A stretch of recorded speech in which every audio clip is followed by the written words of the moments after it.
My name is Kent Stannard, and I was diagnosed with ADHD at age 30. And my name is Sophia Biedka, and I was diagnosed with ADHD at 25. And we've been noticing more and more people getting diagnosed as adults. And that ADHD is a little misunderstood, and frankly kind of confusing, especially for people who recently found out that they have it. We thought it'd be a good idea to talk to people who've been diagnosed recently and are learning more about their ADHD. And how to thrive, now that they understand their brains a little bit better. Kent is... my dad! And he's a pretty good curler too. Taught me everything I know. So we went to the local curling rink so he could teach me how to curl.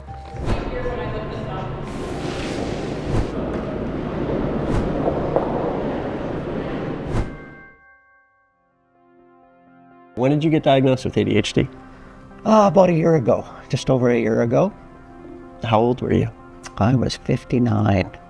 I had other things I thought, and so did my doctors. I probably thought it was more anxiety, but it was, I needed the box. I needed everything in the box, and I needed everything in the box in the right spots. Going along, and then, oh, I got to pick that up. I got to do that. Oh, shoot, I think I should do that. And then, where did I start? What did I start doing? It was exhausting.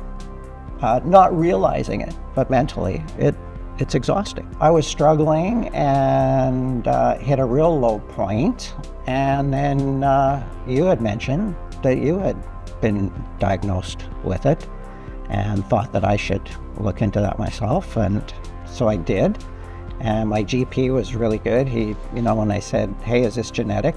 We're kind of wondering about, other family members at some times. He actually had sent me to a health behavior specialist. And so we chatted for a few times, and she said, Kent, you are actually in that range of ADHD. And have things gotten better since you got diagnosed? Oh my God, 100%. 100%. What's different? Well, I learned about cognitive behavior therapy, learning about the brain and your triggers and your thoughts, and how your thoughts become your feelings, which become your actions. Looking back, because I got diagnosed at 30, right? And then you got diagnosed after.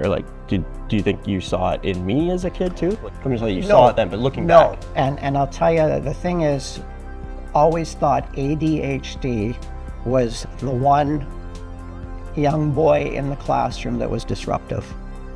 Looking at children, ADHD, we thought that that's all it was, and you were not. Do you think curling helps with your ADHD? It's interesting. It must. It's one thing that I've stuck with forever. I've been curling for 49 years. I grew up that the curling rink was the community center. From October to April, everybody went there. When I started curling, a game was 10 ends in 2.5 hours. And I was in that little box with walls, and nothing outside mattered but what happened in that little box. And so it was that repetitive, I believe, controlled environment and the sense of community. Honestly, there was a little bit of ego involved too, because it felt good to be good at something. And then it was probably, I think you guys were 8 or 10, somewhere around there, and someone had said to me, Kent, I got a dream, and I think we could go to the Olympics. Let's try. My claim to fame is we've lost the game to go to the Olympic trials twice. So it was just fun to get close and to take that big break and just go, yeah, I'm there. I could if I wanted to.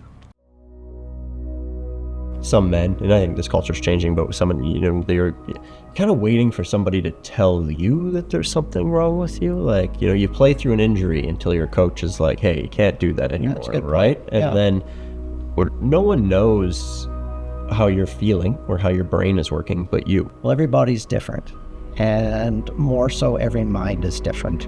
And so your thoughts, some of you have to deal with, and you have to figure out how to deal with them.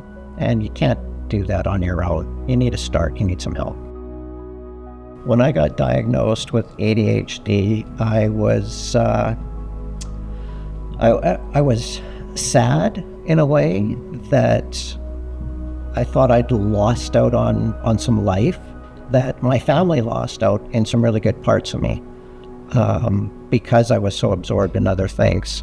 But I was relieved because immediately I thought, I can fix this. This is okay because I can fix this.